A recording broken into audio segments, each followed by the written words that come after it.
Hello friends, today I am discuss BSc third year paper first inorganic chemistry के जो आपका organolithium compound हैं उनके जो केमिकल प्रॉपर्टीज थे उसके बारे में हम आज अध्ययन करेंगे। इसका फर्स्ट पॉइंट जो हमने देखा था वो part second lucky organolithium compound का पार्ट सेकेंड में हमने केमिकल प्रॉपर्टीज का फर्स्ट पॉइंट पढ़ लिया है। अब ये ऑर्गेनोलिथियम कंपाउंड का पार्ट नंबर 3 वीडियो है। इसमें हम देखेंगे कि इसके रासायनिक गुण क्या होंगे और ये क्या क्या बनाता है। तो सबसे पहले हम देखेंगे यहाँ पर एल्डिहाइड का बनना। तो जो ऑर्गेनोलिथियम कंपाउंड है उसमें एल्डिहाइड का बनना किस तरह होता है तो वो देखेंगे हम। तो सबसे पहले यहाँ पर हमने लिया hydrogen cyanide plus RLi alkyl lithium. तो हाइड्रोजन साइनाइड की जब क्रिया हम एल्किल लिथियम से कराते हैं तो हमें यहाँ पर योगशील उत्पाद प्राप्त होता है। तो यहाँ पर हम देखते हैं ये आपका है हाइड्रोजन साइनाइड,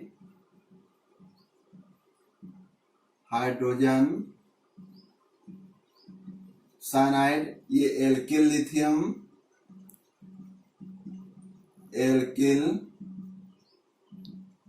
लिथियम, के साथ जब क्रिया करेगा तो यहाँ पर ये जो है आपका RCH डबल बॉन्ड NLi जो कि एक योगशील अपकर्मक बना। और जब यहाँ पर इस योगशील उत्पाद का हमने हाइड्रोलिसिस कराते हैं तो यहाँ पर LiOH कहने वाले ये OH नेगेटिव ये प्लस होता है और ये आपका प्लस ये N साइनाइड नेगेटिव होगा। तो LiOH इतना ये जो है ये LiOH यहाँ से रिमूव हो गया निकल गया और जो H है वो आकर N से जुड़ गया। तो ये एक कंपाउंड बना और इसका जब हम हाइड्रोलिसिस करते हैं तो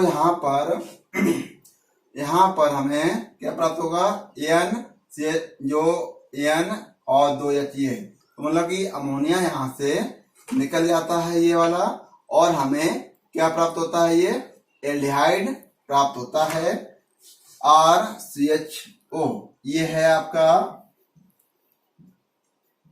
एल्डिहाइड। तो इस तरह जो है हाइड्रोजन साइनाइड क्रिया जब हम एल्किल लिथियम के साथ कराते हैं तो पहले योगशील उत्पाद प्राप्त होता है, फिर ये एक और कंपाउंड प्राप्त होता है। जब उसका हम हाइड्रोलिसिस करते हैं तो जाकर हमें यहाँ पर एल्डिहाइड प्राप्त होती है और अमोनिया गैस यहाँ से निकल जाती है। अब हम देखते हैं पॉइंट नंबर 3 कीटोन का बनना।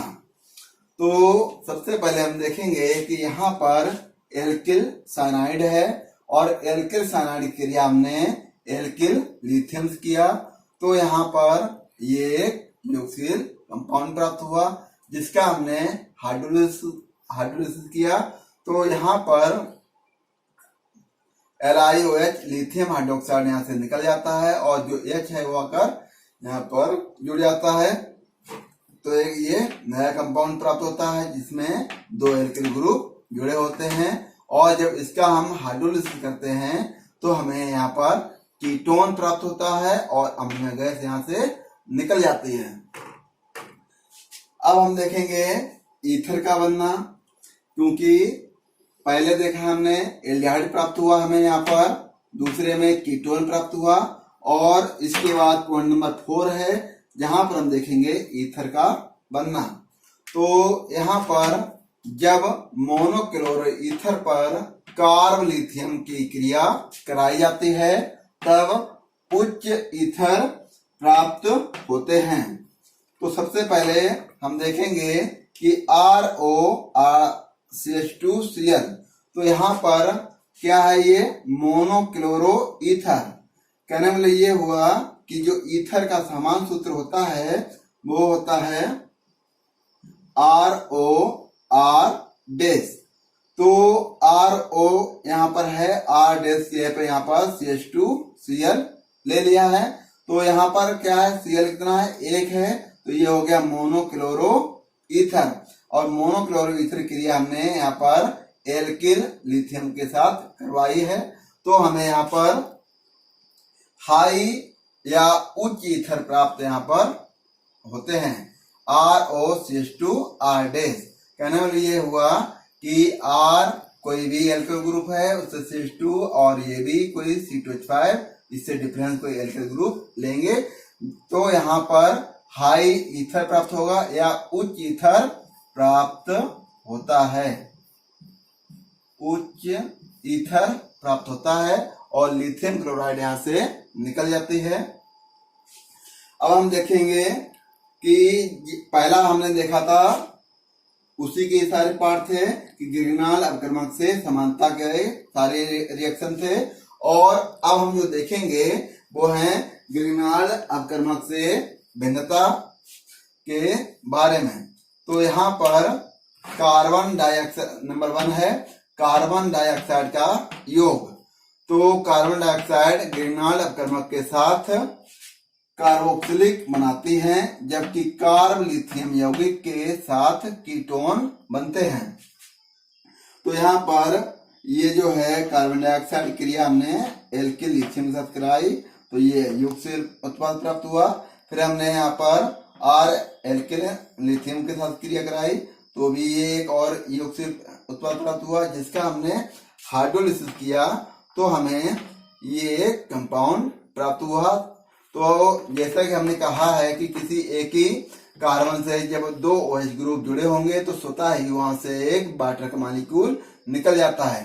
तो ये जो कार्बन है इससे 2 OH ग्रुप जुड़े हुए हैं, तो जब भी ऐसी कंडीशन बनेगी कि किसी भी कार्बन से 2 OH ग्रुप जुड़े होंगे तो स्वतः ही एक वाटर का मॉलिक्यूल निकल जाता है और वो नया कंपाउंड बनाएगा। कहने वाला ये हुआ कि यहाँ से एक वाटर का मॉलिक्यूल निकल जाएगा तो ये बना हुआ है RCOR।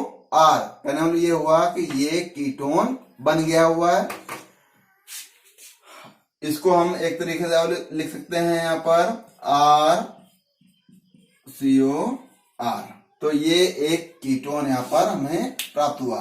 तो ये है आपका ग्रिग्नाल अपक्रमक से भिन्नता। आगे हम देखते हैं पॉइंट नंबर 2।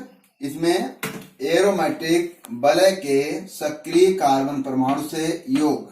तो इसमें देखेंगे ग्रिग्नाल अपक्रमक के विपरीत कार्ब लिथियम यौगिक एरोमेटिक वलय के सक्रिय कार्बन परमाणु से योग करके योगशील उत्पाद बनाते हैं जो जल अपघटन द्वारा प्रतिस्थापित उत्पाद देते हैं। तो यहाँ देखते हैं ये है पेडीन है, ये पेडीन है और इसकी पेडीन क्रिया हमने फेनिल लिथियम के साथ कराई। ये है फेनिल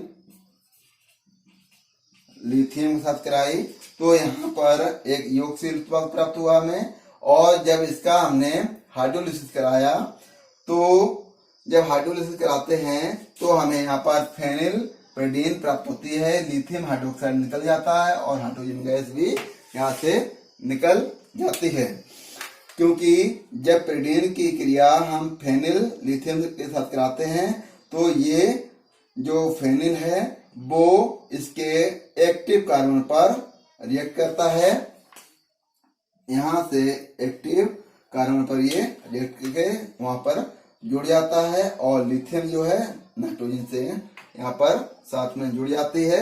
और फिर हम जब इसका हाइड्रोलिसिस कराते हैं तो यहाँ पर जो है आपका ये C6H5 यहीं पर रहता है और ये जो Li है, Li और OH यहाँ से ये पूरा लिथियम हाइड्रोक्साइड निकल जाता है।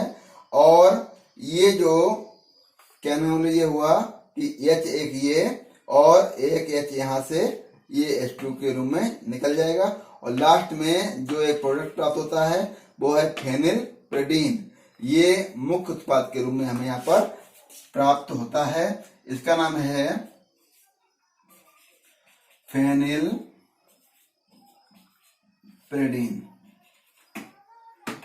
तो इस तरह हमने कार्बमिथाइल यौगिक के रासायनिक गुण के बारे में आज अध्ययन किया। Thank you for watching.